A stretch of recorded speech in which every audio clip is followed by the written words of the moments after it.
network connectivity. So in this lesson, we're going to talk about all the ways we connect back to the internet, which is always the fun part of networks, right? So the oldest, slowest, worst way of connecting to the internet is dial-up networking. When we do this, we use a phone line. It's analog, so it makes noises, right? The maximum speed you can get on this, because of the way phone lines are built and the analog connection, is 56 kilobits per second. Okay? That is really, really, really slow. You don't want to be operating at that. To do this, you have to have a modem. This can be either built in, it could be done as an expansion card, it could be done externally through USB or serial, like this old serial modem. On a laptop, it was done through PC cards. It could be integrated into your motherboard. You can use a mini PCI or mini PCIe laptop card. And again, you're going to need a dial-up ISP because when you make that phone call, somebody's got to answer or put you on the internet. Back in the day, most popular one was obviously AOL, America Online. They also said CompuServe. We had NetZero, all sorts of companies in that business, most of which have switched their business model because it's really hard nowadays to find the dial-up network provider. There are a few still out there for people who live in like rural, remote areas that don't have any other options. But really, it is a bad way of getting online. It is extremely slow. You're not streaming video over this. You're lucky to download email over this nowadays. It is painful. So, because DSL was so, because dial-up was so slow, they created a digital and faster way of doing this called ISDN, which is Integrated Services Digital Network. It went up to 128 kilobits per second for most users. It was required an ISDN terminal adapter. Essentially, you'd take two or more phone lines, they would bundle them together with this adapter to create faster speeds. There were internal cards and external cards. This is an example of an external card, ISDN modem. And you can actually get it as a primary rate interface as up to 1.5 megabits per second, which this technology is 1990s technology. So having that kind of speed was amazing. Now the cost on that was several $1,000s a month. Okay, so this wasn't for everybody. And then the small businesses, they would have BRI, which was basic rate interface, where they could use either a single or a dual channel and get 64 to 128 kilobits per second. Are you going to see this in the real world? Most of the time, no. I still see this on a daily basis. One of the places I work, we have an older person in charge that loves his ISDN and refuses to let it go and uses it for our video teleconferencing because he doesn't trust IP video teleconferencing. Kind of silly, costing us a bunch of money, but, you know, sometimes the boss gets what the boss wants, right? It worked really well for video teleconferencing, but nowadays, everybody switched over to IP services, right? Why not have a cable modem or a fiber modem and let it do it at a much faster and higher speed at a much lower cost? So these are pretty much going away. You will be very rare if you actually see one of these in real life. DSL. DSL was really popular in the early 2000s, late 90s, early 2000s. Essentially, it piggybacked on a regular phone line using digital signals. So you would use the analog portion of the phone for your voice, and then above and below that, it would use higher and lower frequencies to be able to go online with and do data. We had two types. We had synchronous and asynchronous. Asynchronous meaning not the same, so it would download at a faster speed than it would upload. So as you can see here, they would go anywhere between 384 kilobits all the way up to 24 megabits per second. And the upload speed was somewhere usually around 1, 2, or 3 megabits per second. This was good for home users and small businesses. There also had a thing called synchronous DSL, where you could have the same upload and download speed that was used in commercial scenarios, especially for things like replacing video teleconferencing suites. So when you wanted to replace ISDN, you'd go to a synchronous DSL solution. So, cable internet. After DSL started coming out, the cable provider said, hey, we need to get on this internet bandwagon too.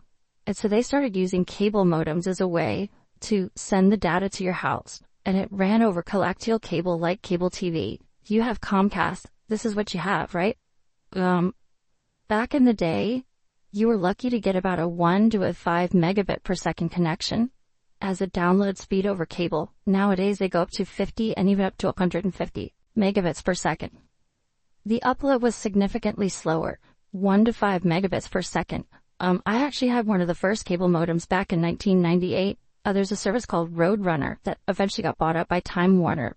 And back then, they hadn't figured out how to do uploads yet.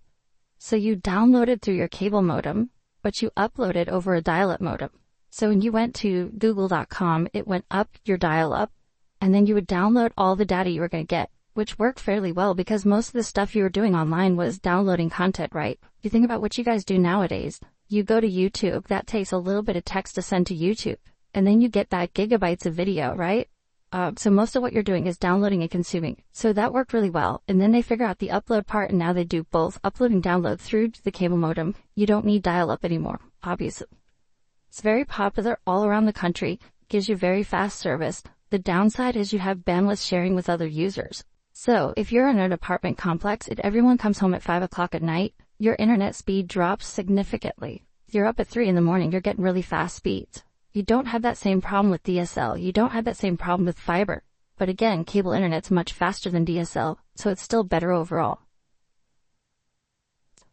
The next way you can get your internet is over satellite. And most of us are not going to use satellite internet. The reason why is it's fairly costly.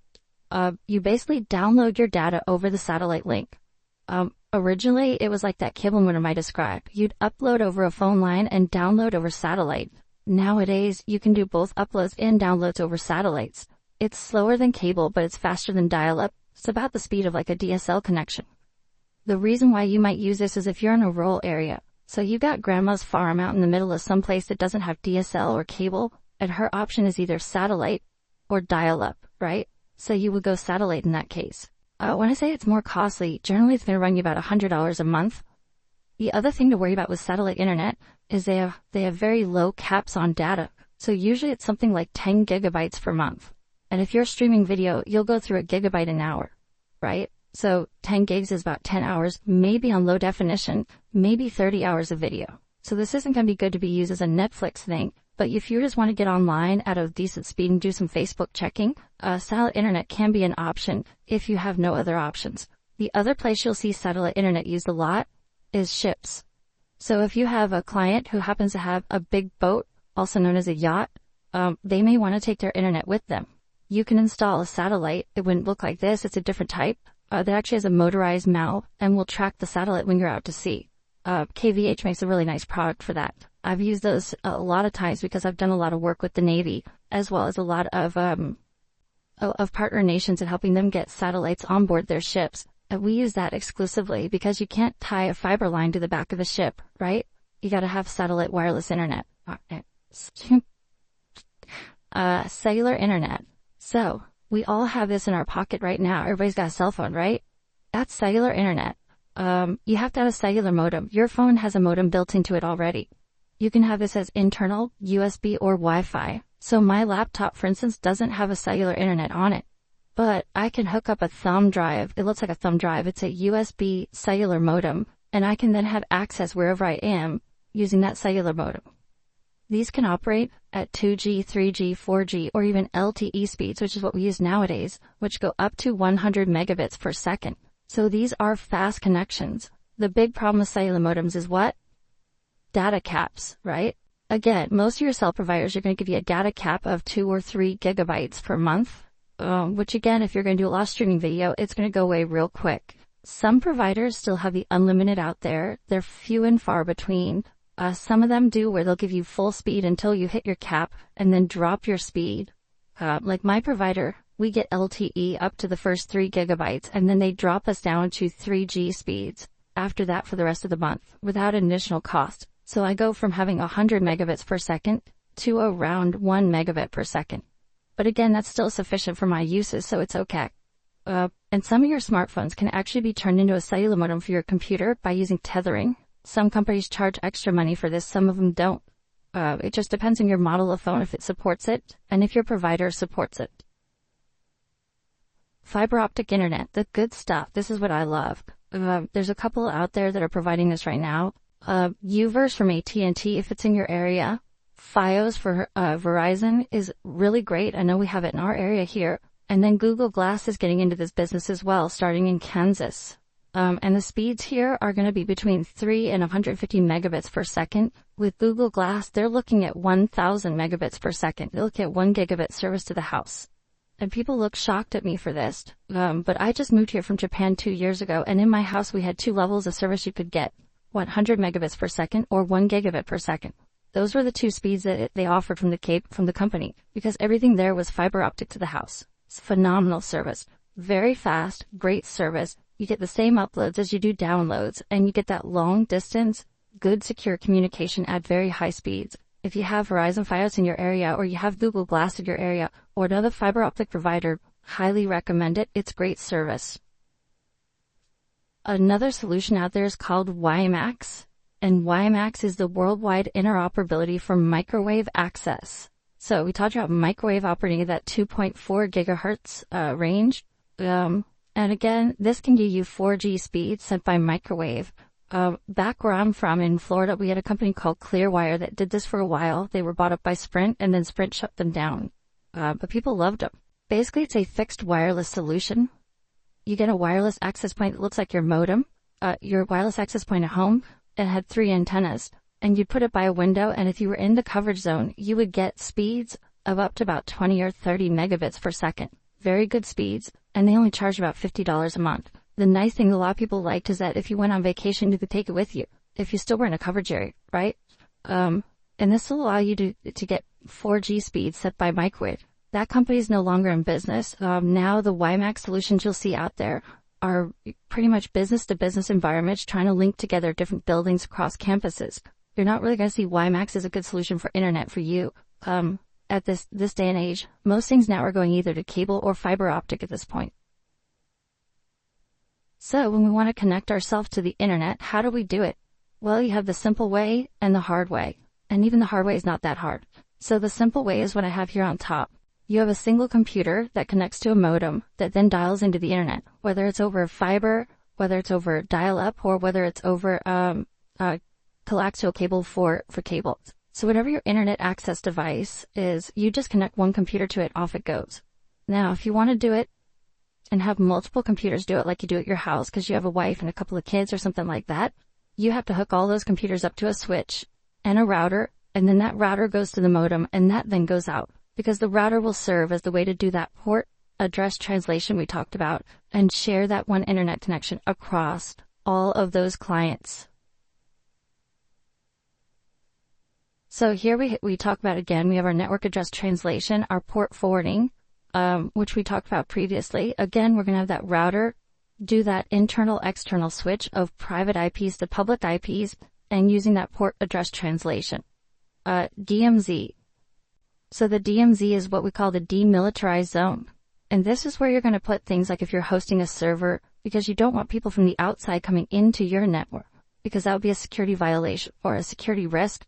So what we do is we create a DMZ, which is a network, kind of an offshoot of our network, that will allow people to come into. So if you're going to run like a Minecraft server out of your house, you would put it into this virtual area called the DMZ. And when people come from the outside to access it, they'll be pushed over into that DMZ without going into your home network, okay? That's what DMZs are used for. And then we spoke already about MAC filtering. We can use MAC filtering as a way to keep unnecessary, unauthorized people out of our networks. So how do you set up your home network? Your small office, home office network. First, you're going to decide on what type of internet connection you want to use. Do you want cable? Do you want DSL? Do you want ISDN? Do you want satellite? Whatever it happens to be. You're going to determine how the network is going to be connected for these users. Are we going to use Cat5 network or Cat5e for wired? Or are we going to use wireless and use wireless N or wireless AC? Next, we're going to select the cable or DSL modem and router to use. We'll have our ISP install the cable or DSL modem. Or we'll use a self-install kit. At that point, we have a connection to the house. Now we'll connect that into our router. Then we'll connect our router into our switch or our access point, and we'll be able to configure each client to access that router and make sure they're part of the same work group. At this point, we can set up file sharing or print sharing if we want to share resources among our office, and then we're going to test the internet connection from each client. Why is it important to do it from each client? Because just because the connection to the building's working doesn't mean the connection from Joe's computer and Chuck's computer and Dave's computer is working. So we'll go around and make sure it works from everybody. And then we'll also make sure that they have the ability to access shared resources internally, like the printers or the file shares. That's the basis of how we would set up a small office, home office network. So which of the following network devices uses NATs to convert our private IP space into public IP addresses? Is it a NAS, a hub, a firewall, or a bridge? So for this, we're going to end up using a firewall, okay? The other thing we can use for this is a router. Most routers have a firewall built into them, especially in the small office, home office environment. So I just want to make sure you guys are aware that routers and firewalls both can do this NAT translation for you.